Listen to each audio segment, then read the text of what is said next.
بسم الله الرحمن الرحيم. أحد للإنتاج الإعلامي والتوزيع تقدم لا إله إلا الله ذلت له الصعاب، غافر الذنب وقابل التوب شديد العقاب، ذو الطول لا إله إلا هو عليه توكلنا وإليه متاب، سبوح قدوس رب الملائكة والروح. من أروع التلاوات. وإن منكم إلا واردها، وإن منكم إلا واردها، وإن منكم إلا واردها. من أروع التلاوات. وقال الذين كفروا لن نؤمن بهذا القرآن ولا بالذي بين يديه ولو ترى إذ الظالمون موقوفون عند ربهم يرجع بعضهم إلى بعض القول،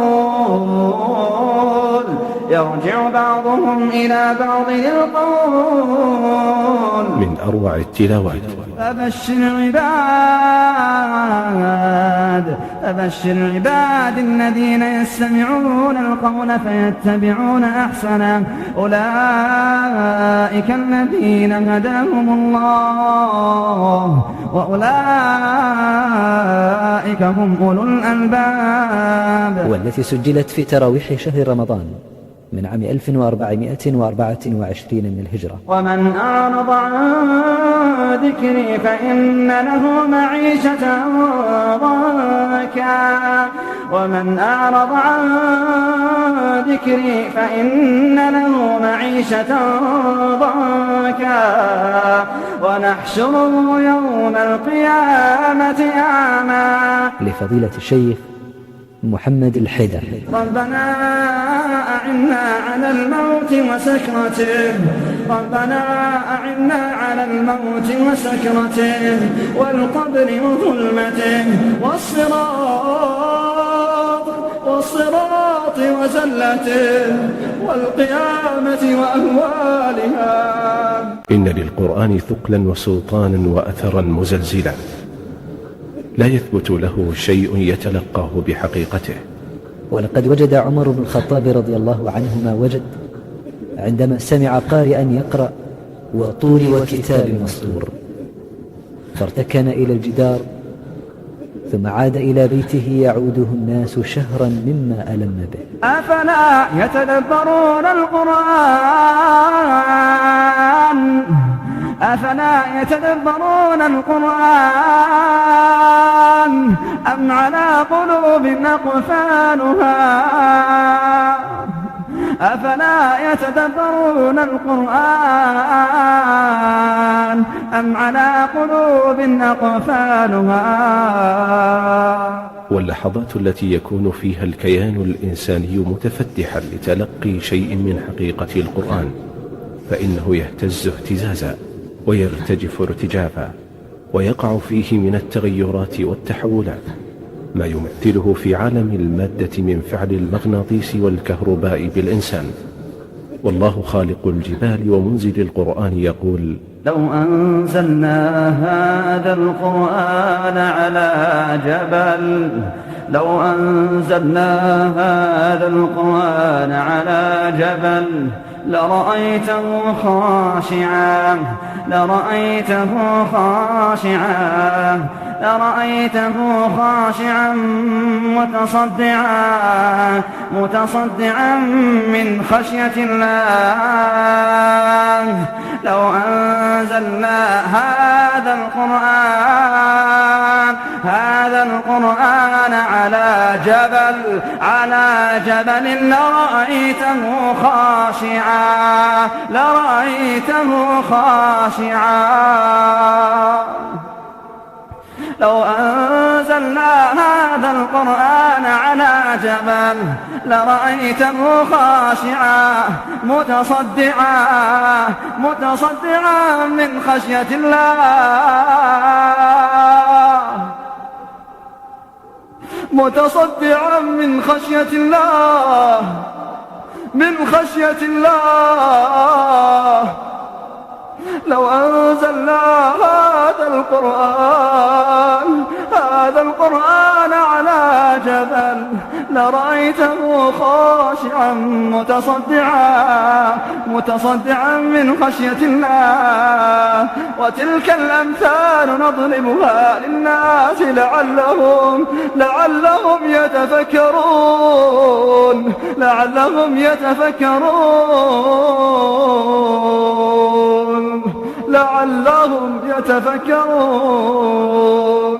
القرآن يناديك يا ابن آدم، يا من استخلفك في أرضه ومكنك فيها قبل أن تحين ساعة الاحتضار، قبل الموت والبعث والحشر، حين يسحب الكفار على وجوههم في النار، ويلعن الابن أباه، ويتنكر الولي لمولاه.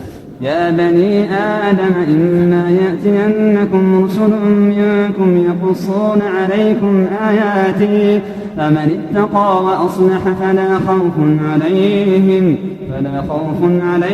ولا هم يحزنون.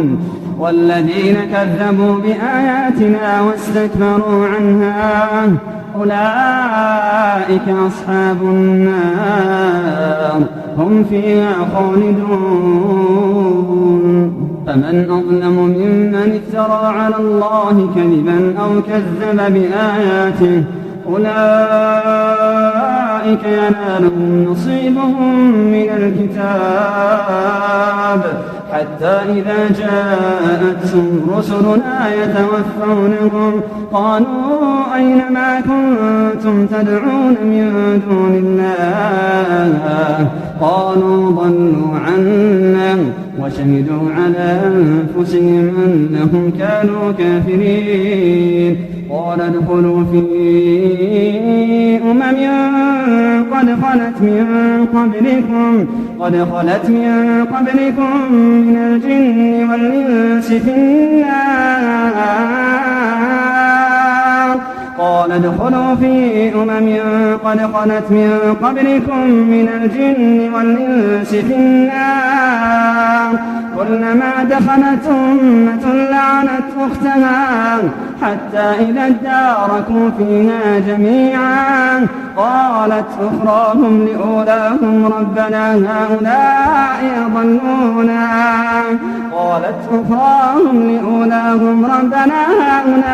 أضلونا فآتهم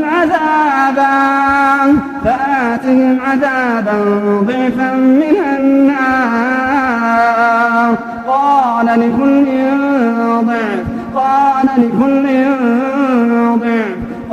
لكل ضعف ولكن لا تعلمون. وقالت أولاهم لأخراهم فما كان لكم علينا من فضل فذوقوا العذاب بما كنتم تكسبون.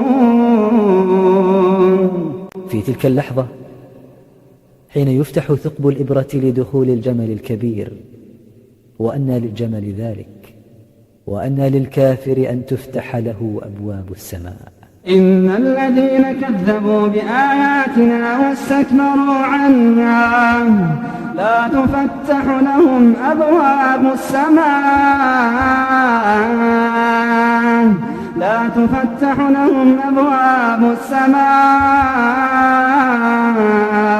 ولا يدخلون الجنة حتى يلج الجمل في سم الخياط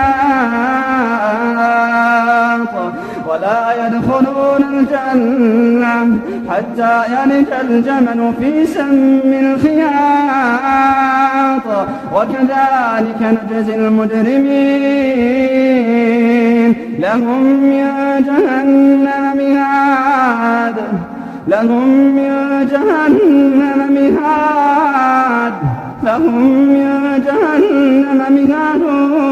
ومن فوقهم غواش وكذلك نجزي الظالمين. والذين آمنوا وعملوا الصالحات لا نكلف نفسا إلا وسعها أولئك أصحاب الجنة هم فيها خالدون ونزعنا ما في صدورهم من غل تجري من تحتهم الأنهار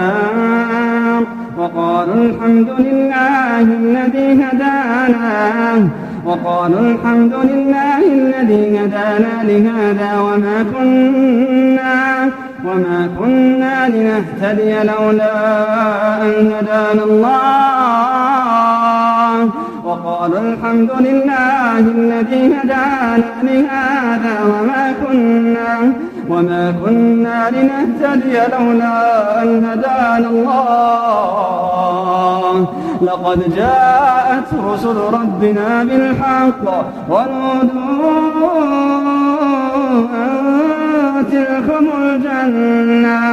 أن تلكم الجنة أورثتموها بما كنتم تعملون ونادى أصحاب الجنة أصحاب النار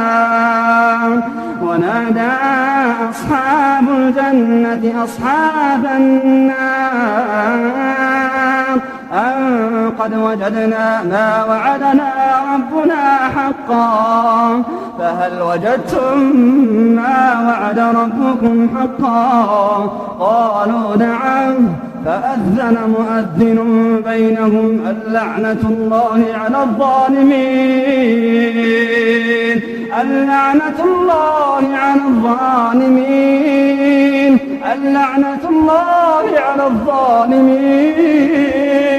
فأذن مؤذن بينهم اللعنة الله على الظالمين الذين يصدون عن سبيل الله ويبغونها عوجا وهم بالآخرة كافرون وبينهما حجاب وعلى الأعراف رجال يعرفون كلا بسيماهم ونادوا أصحاب الجنة أن سلام عليكم لم يدخلوها وهم يطمعون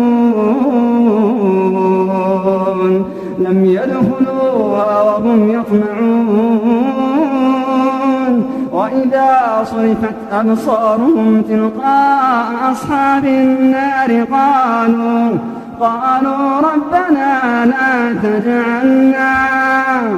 قالوا ربنا لا تجعلنا مع القوم الظالمين ونادى أصحاب الأعراف رجالا يعرفونهم بسيماهم قالوا ما أغنى عنكم جمعكم وما كنتم تستكبرون أهؤلاء الذين أقسمتم لا ينالهم الله برحمة ادخلوا الجنة لا خوف عليكم ولا أنتم تحزنون ادخلوا الجنة لا خوف عليكم ولا أنتم تحزنون ونادى أصحاب النار أصحاب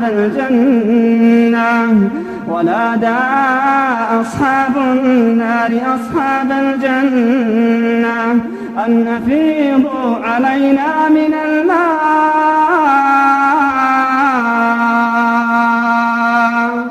ونادى أصحاب النار أصحاب الجنة أن أفيضوا علينا من الماء أو مما رزقكم الله قالوا إن الله حرمهما على الكافرين قالوا إن الله حرمهما على الكافرين إن الله حرمهما على الكافرين. ودرب الجنة طويل وشاق، ولذلك دعانا الله أن نصبر أنفسنا مع الذين يتجهون إلى الله، ولا نحول أنظارنا عنهم إلى مظاهر الحياة الزائفة. لا تنشغل بذاتك ومالك وأبنائك عن ذكر الله، فتزيد غفلتك ويضيق قلبك، فلا يكون لطاعة ربك متسعا.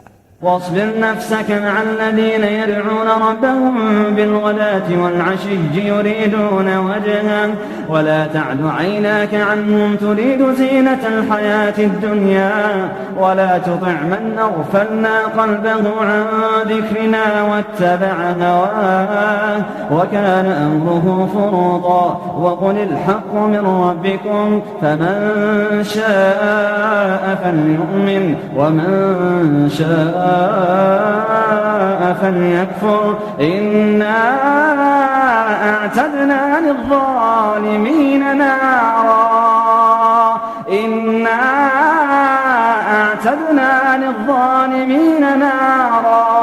نارا أحاط بهم سرادقها وإن يستغيثوا يغاثوا بماء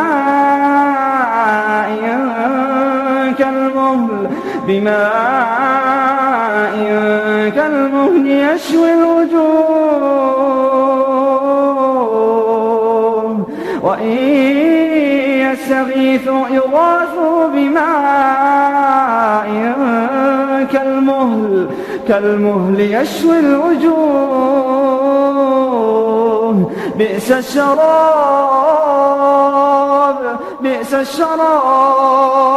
بئس الشراب وساءت مرتفقا. إن الذين آمنوا وعملوا الصالحات إنا لا نضيع أجر من أحسن عملا أولئك لهم جنات عدن تجري من تحتهم الأنهار يحلون فيها من أساور من ذهب ويلبسون ثيابا خضرا من سندس واستبرق متكئين فيها على الأرائك نعم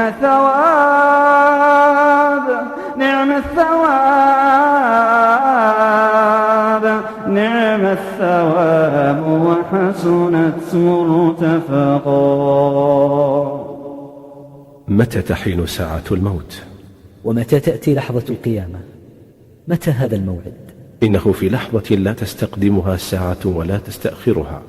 لا يستأخر لرغبة أحد ولا يستقدم لرجاء أحد، ولا ينفع الظالمين في تلك اللحظة لومهم لبعض، فأنقذ نفسك ولا يغرنك جليسك الذي لن يجد ردا سوى أنحن صددناكم عن الهدى بعد إذ جاءكم بل كنتم مجرمين. ويقولون متى هذا الوعد إن كنتم صادقين قل لكم ميعاد يوم لا تستأخرون عنه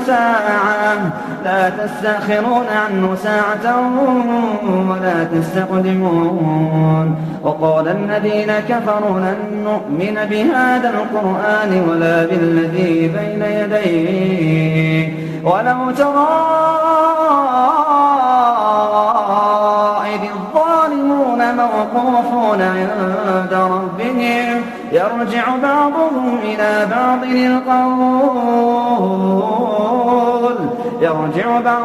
إلى بعض القول يقول الذين استضعفوا للذين استكبروا لولا أنتم لكنا مؤمنين قال الذين استكبروا للذين استضعفوا أنحن صددناكم عن الهدى بعد إذ جاءكم بل كنتم مجرمين. وقال الذين استضعفوا للذين استكبروا بل مكر الليل والنهار وقال الذين استضعفوا للذين استكبروا بل مكر الليل والنهار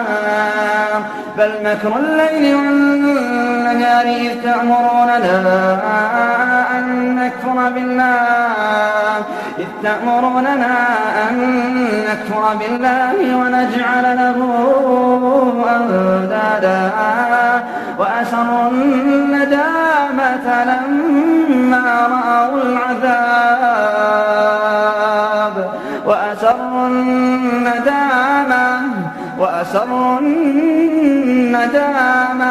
وأسروا الندامة لما رأوا العذاب وجعلنا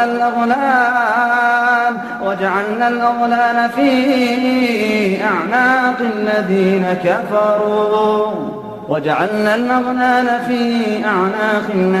كفروا هل يجزون إلا ما كانوا يعملون.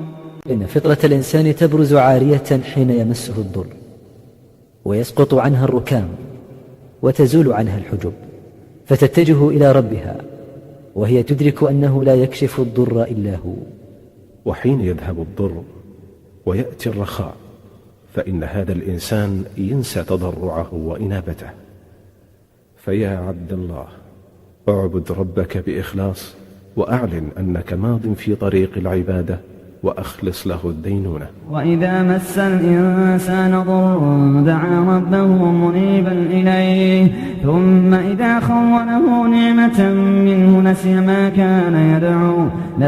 كان يدعو إليه من قبل وجعل لله أندادا ليضل عن سبيله قل تمتع بكفرك قليلا إنك من أصحاب النار. أمن هو قانت آناء الليل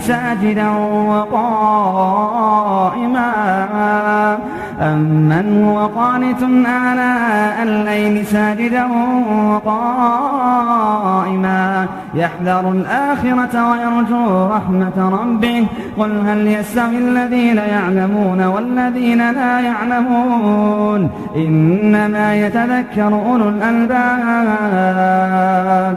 قل يا عبادي الذين آمنوا اتقوا ربكم للذين أحسنوا في هذه الدنيا حسنة وأرض الله واسعة إنما يوفى الصابرون أجرهم بغير حساب.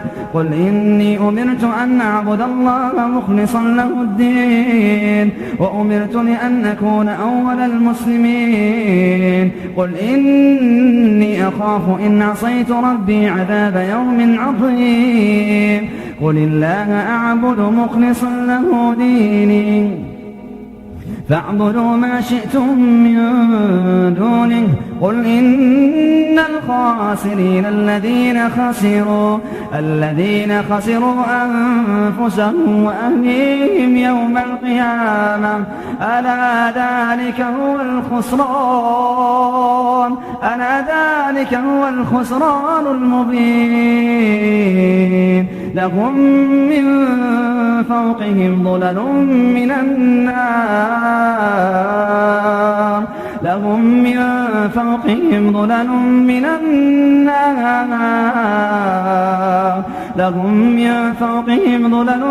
النار ومن تحتهم ظلل ذلك يخوف الله به عباده الله به عباده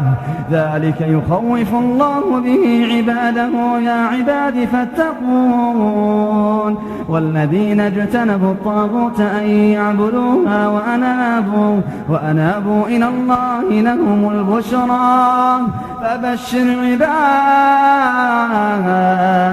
فبشر عباد الذين يستمعون القول فيتبعون أحسنه أولئك الذين هداهم الله وأولئك هم أولو الألباب أفمن حق عليه كلمة العذاب أفأنت تنقذ من في النار أفمن حق عليه كلمة العذاب أفأنت تنقذ من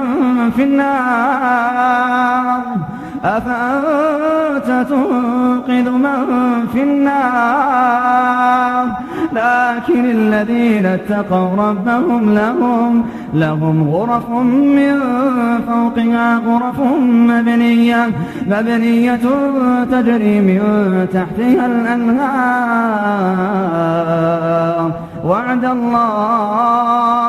وعد الله لا يخلف الله الميعاد.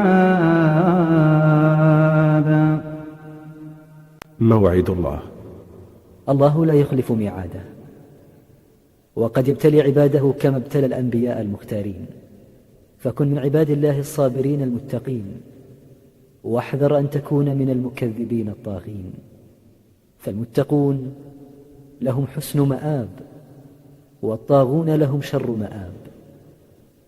المتقون لهم جنات مفتحة لهم الأبواب ليرزقون متعة الطعام والشراب، ولهم متعة الحوريات الشواب.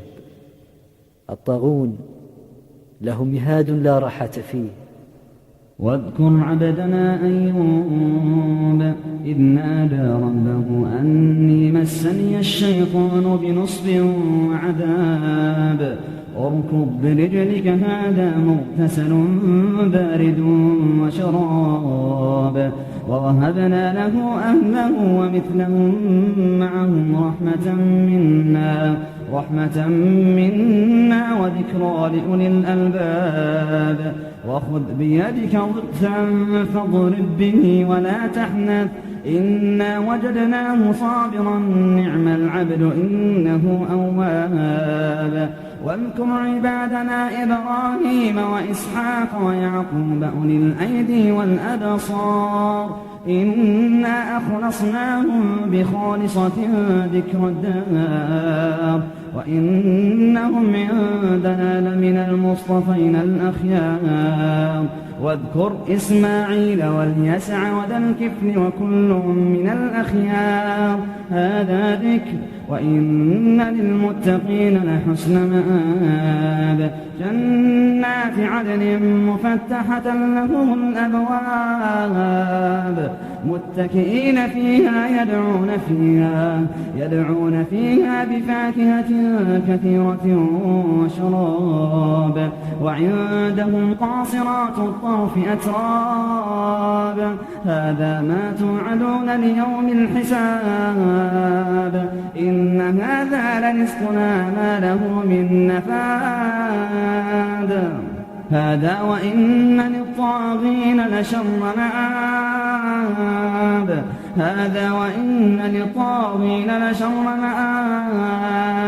جهنم يصلونها فبئس المهاد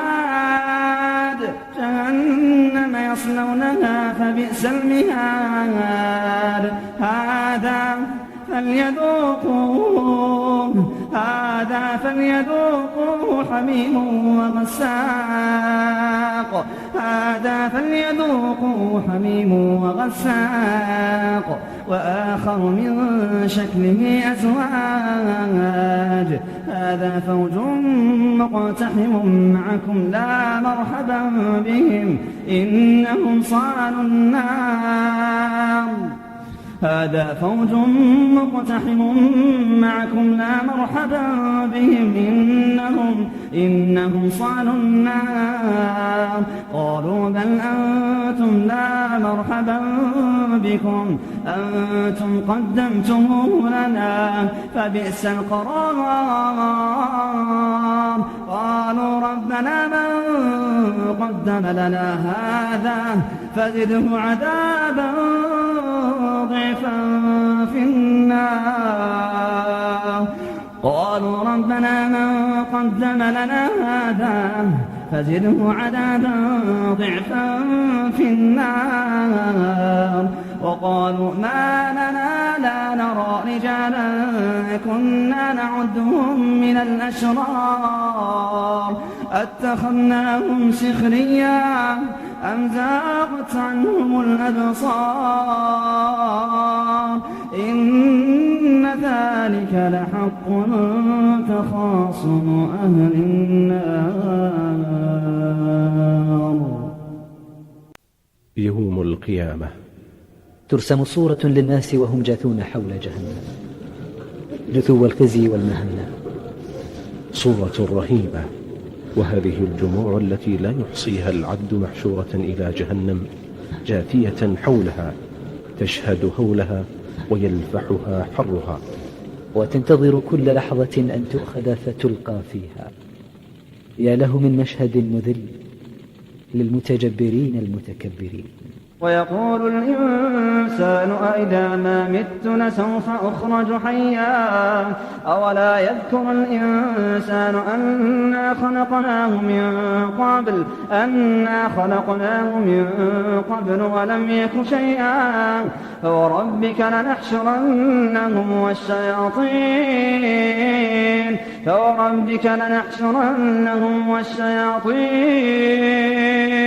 ثم لنحضرنهم حول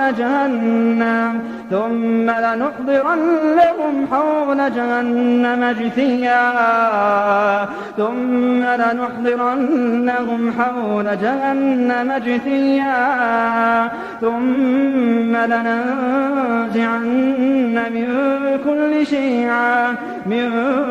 كل شيعة أيهم أشد على الرحمن عتيا ثم لنحن أعلم بالذين هم أولى بها صليا وإن منكم إلا واردها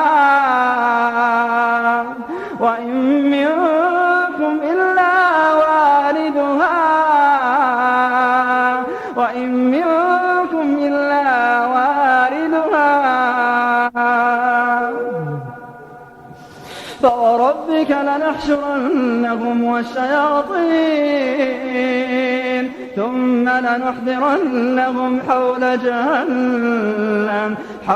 جهنم جثيا ثم لننزعن من كل شيعة أيهم أشد على الرحمن عتيا ثم لنحن أعلم بالذين هم أولى بها صليا وإن منكم إلا واردها كان على ربك حتما مقضيا ثم ننجي الذين اتقوا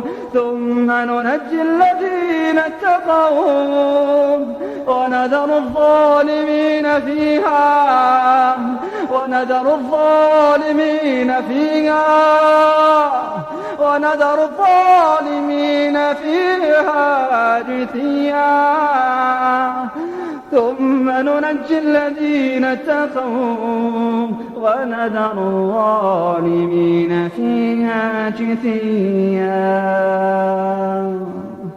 يوم القيامة ساحة العرض الهائلة، وقد تجمعت فيها الأجيال الحاشدة والتي عمرت هذا الكوكب في عمره الطويل القصير، وقد جثوا على الركب متميزين أمة في انتظار الحساب المرهوب.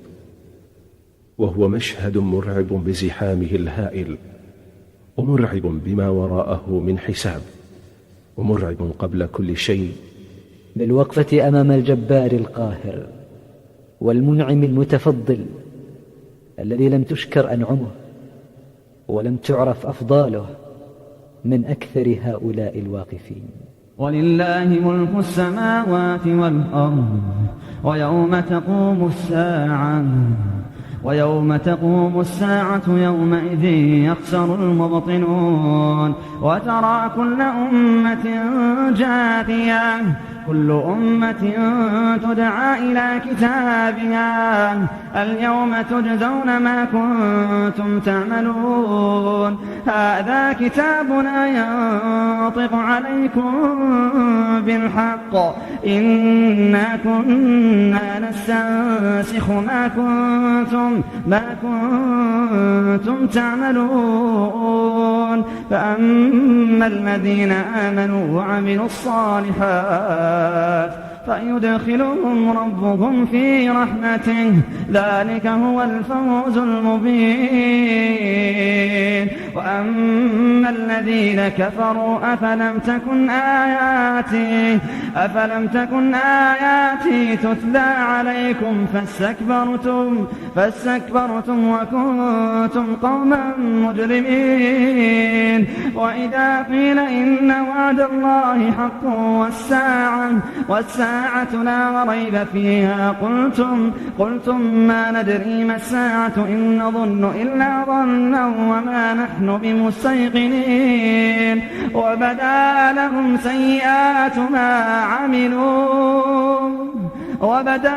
سيئات ما عملوا وحاق بهم ما كانوا به يستهزئون. وقيل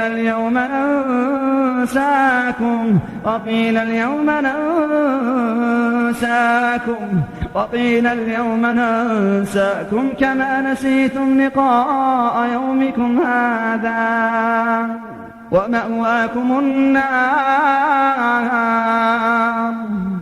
ومأواكم النار وما لكم من ناصرين. ذلكم بأنكم اتخذتم آيات الله هزوا وغرتكم الحياة الدنيا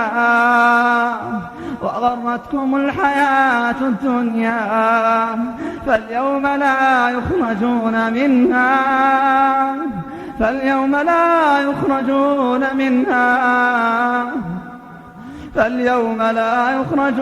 منها ولا هم يستعتبون.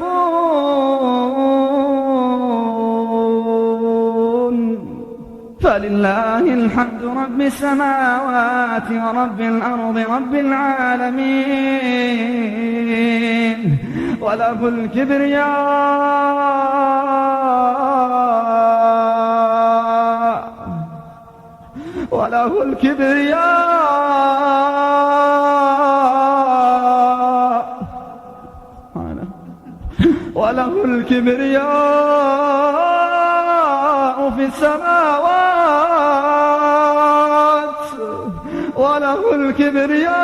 في السماوات والأرض.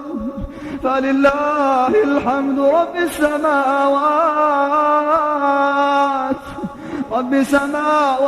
ورب الأرض رب العالمين. وله الكبرياء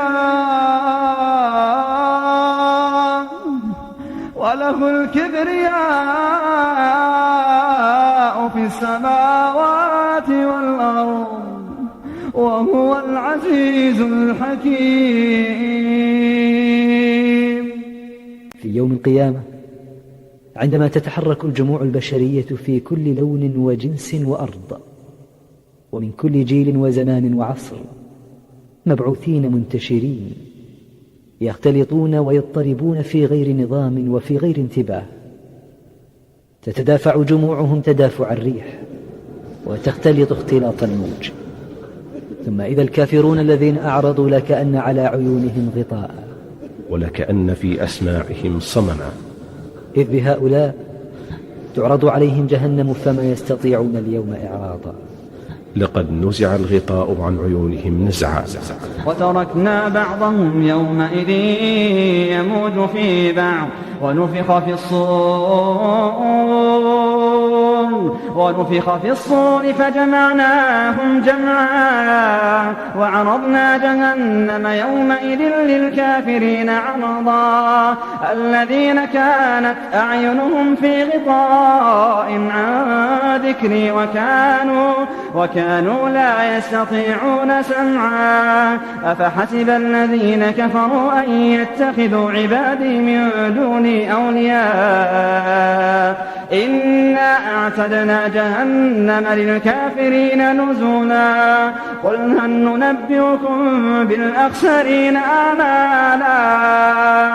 قل هل ننبئكم بالأخسرين أعمالا الذين ضل سعيهم في الحياة الدنيا وهم يحسبون أنهم يحسنون صنعا قل هل ننبئكم بالأخسرين أعمالا الذين ضل سعيهم في الحياة الدنيا وهم يحسبون أنهم يحسنون صنعا أولئك الذين كفروا بآيات ربهم ولقائه فحبطت أعمالهم فلا نقيم لهم يوم القيامة وزنا ذلك جزاؤهم جهنم بما كفروا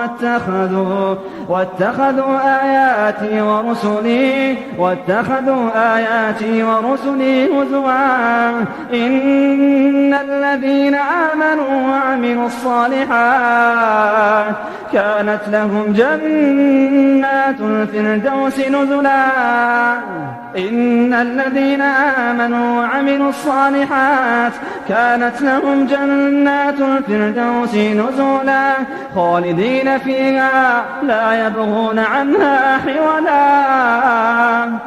فلا بد من تربية الإرادة وتأكيد الشخصية والتحرر من رغائب النفس وشهواتها فلا تستعبدها الرغبات والشهوات.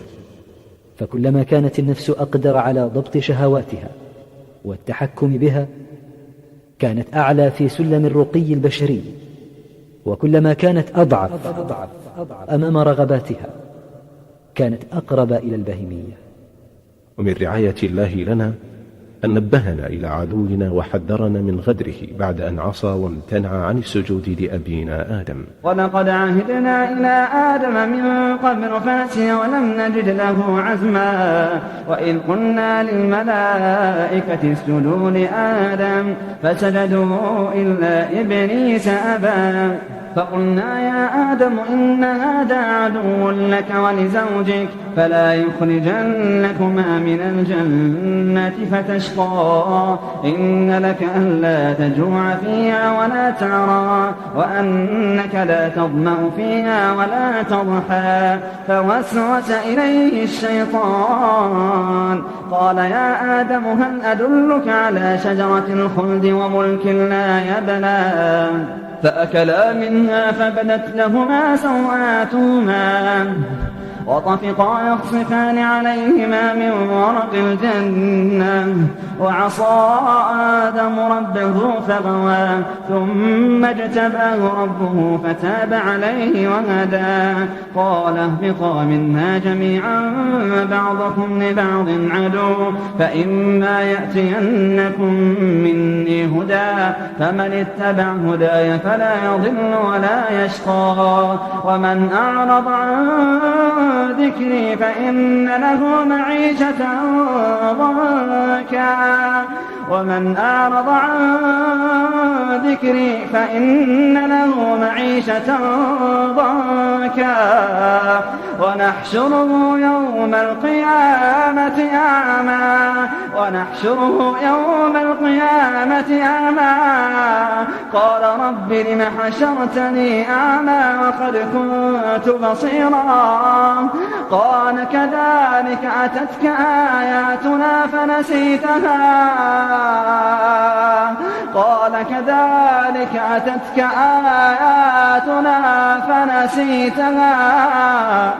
وكذلك اليوم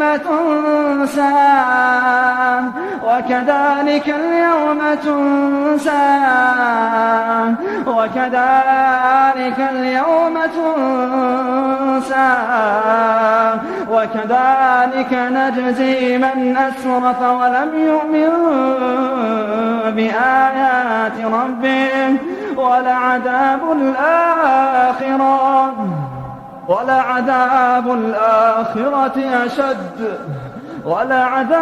الآخرة أشد وأبقى. الإسلام دين يرفع الفرد ويحرره من الانقياد لغير الله، فالإسلام دين الكرامة، كرامة الإنسان، كرامة الاختيار، كرامة الحرية.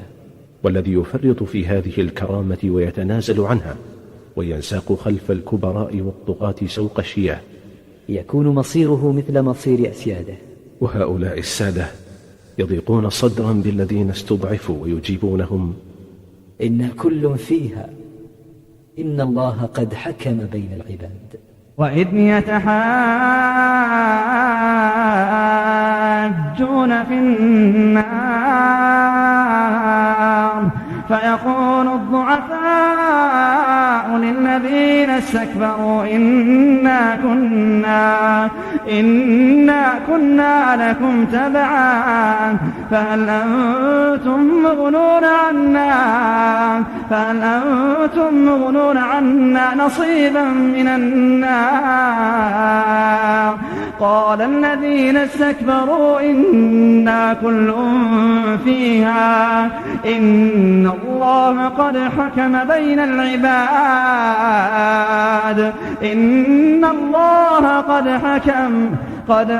بين العباد وقال الذين في النار لخزنة جهنم ادعوا ربكم يخفف عنا يوما من العذاب. وقال الذين في النار لخزنة جهنم ادعوا ربكم يخفف عنا يوما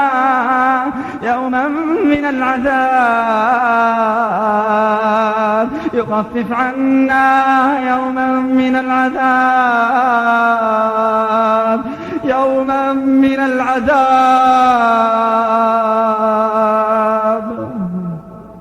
وقال الذين في النار لخزنة جهنم ادعوا ربكم يخفف عنا يوما من العذاب. قالوا أولم تك تأتيكم رسلكم بالبينات قالوا بلى قالوا فادعوا وما دعاء الكافرين إلا في ضلال. إنا لننصر رسلنا والذين آمنوا في الحياة الدنيا ويوم يقوم الأشهاد يوم لا ينفع الظالمين معذرتهم ولهم اللعنة ولهم سوء الدار. يا عبد الله، إن دخولك في الإسلام هو عبارة عن صفقة بين متبايعين، المشتري هو الله والمؤمن هو البائع، فهي بيعة مع الله لا يبقى بعدها للمؤمن شيء في نفسه ولا في ماله دون الله، فالمؤمن باع في تلك الصفقة نفسه وماله مقابل ثمن محدد معلوم وهو الجنة. إن الله اشترى من المؤمنين أنفسهم وأموالهم بأن لهم الجنة يقاتلون في سبيل الله فيقتلون ويقتلون وعدا عليه حقا في التوراة والإنجيل والقرآن وعدا عليه حقا في التوراة والإنجيل والقرآن ومن أوفى بعهده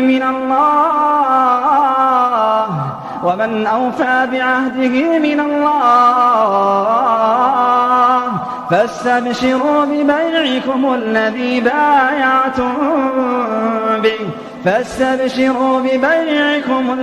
بايعتم به وعدا عليه حقا في التوراة والإنجيل والقرآن ومن أوفى بعهده من الله فاستبشروا ببيعكم الذي بايعتم به وذلك هو الفوز العظيم.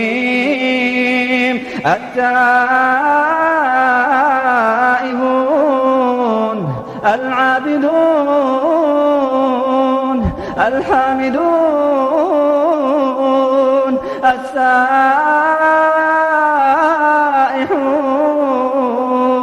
الراكعون الساجدون الآمرون بالمعروف والناهون عن المنكر والحافظون لحدود الله التائبون العابدون الحامدون السائحون الراكعون الساجدون الآمرون بالمعروف والناهون عن المنكر والحافظون لحدود الله وبشر المؤمنين. المؤمنون الذين اتبعوا رسول الله صلى الله عليه وسلم لا خوف عليهم ولا هم يحزنون، لأن الله هو حسبهم، فهم في معركة مضمونة العاقبة معروفة النهاية مقررة المصير، ولذلك حق لهم أن تنسكب الطمأنينة في نفوسهم واليقين في قلوبهم. يا أيها النبي حسبك الله ومن اتبعك من المؤمنين. يا أيها النبي حرض المؤمنين على القتال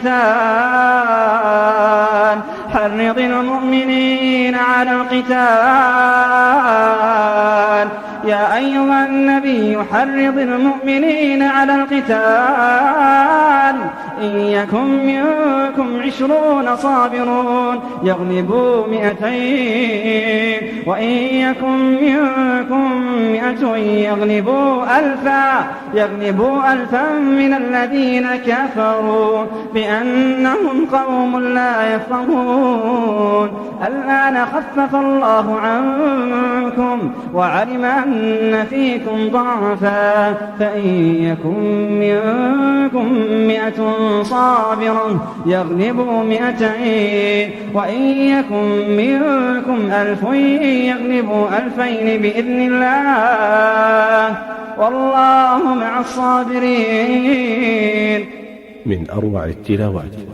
لا إله إلا الله العظيم الحليم. لا إله إلا الله رب العرش الكريم. لا إله إلا الله رب السماوات ورب الأرض ورب العرش العظيم. لا إله إلا الله ذلت له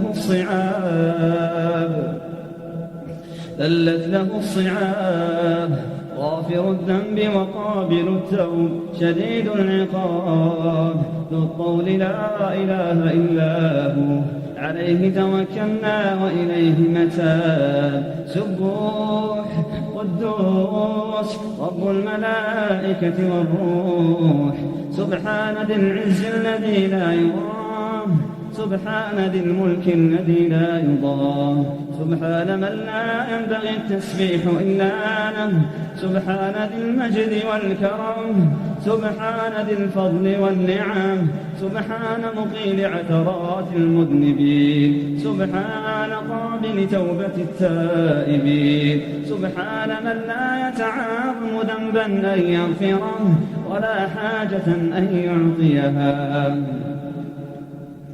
اللهم اهدنا فيمن هديت وعافنا فيمن عافيت وتولنا فيمن توليت وبارك لنا فيما أعطيت وقنا واصرف عنا شر ما قضيت فإنك تقضي ولا يقضى عليك إنه لا يعز من عاديت ولا يذل من واليت تبارك ربنا وتعاليت نستغفرك اللهم من جميع الذنوب والخطايا ونتوب إليك اللهم رحمتك نرجو فلا تكلنا إلى أنفسنا طرفة عين وأصلح لنا شأننا كله لا إله إلا أنت اللهم أحسن عاقبتنا في الأمور كلها وأجرنا من خزي الدنيا وعذاب الآخرة ربنا أعنا ولا تعن علينا وانصرنا ولا تنصر علينا وامكر لنا ولا تمكر علينا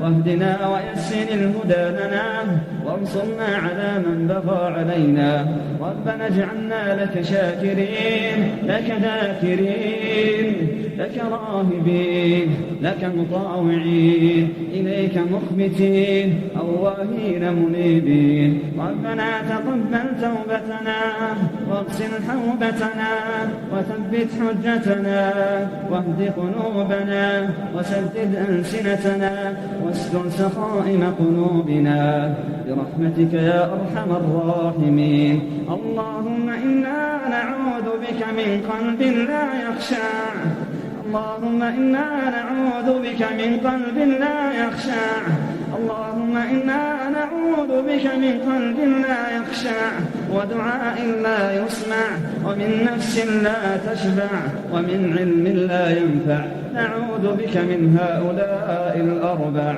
اللهم إنا نعوذ بك من زوال نعمتك وتحول عافيتك وفجاءة نقمتك وجميع سخطك برحمتك يا أرحم الراحمين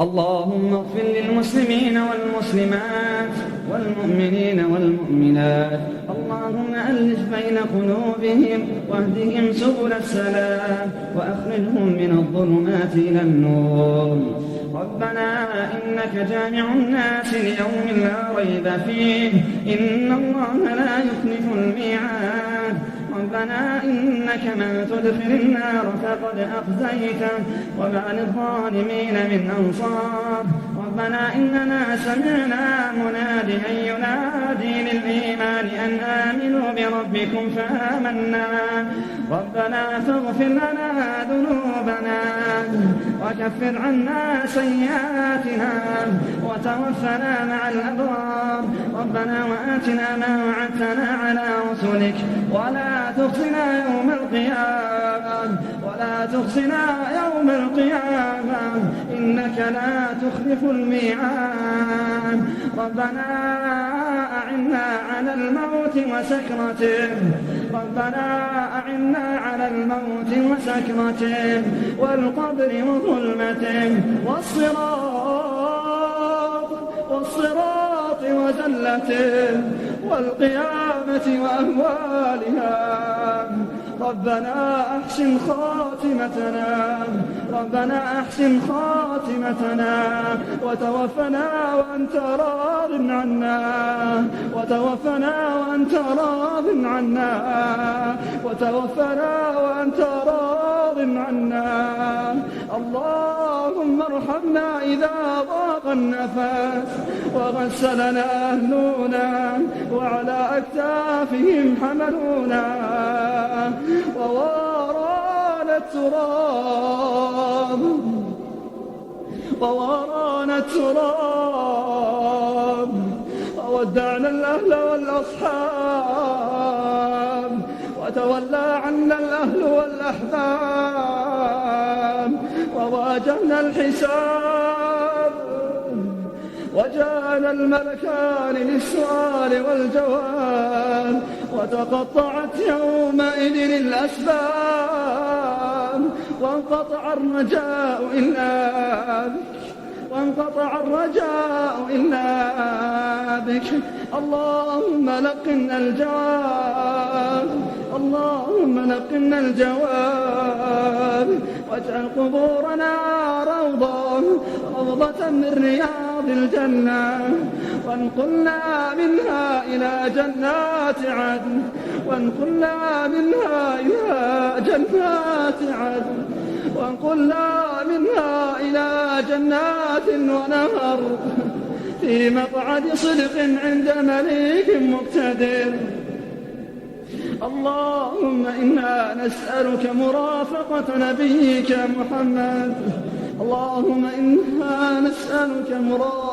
نبيك محمد صلى الله عليه وسلم وصحبه أجمعين والشهداء والصالحين وحسن أولئك رفيقا.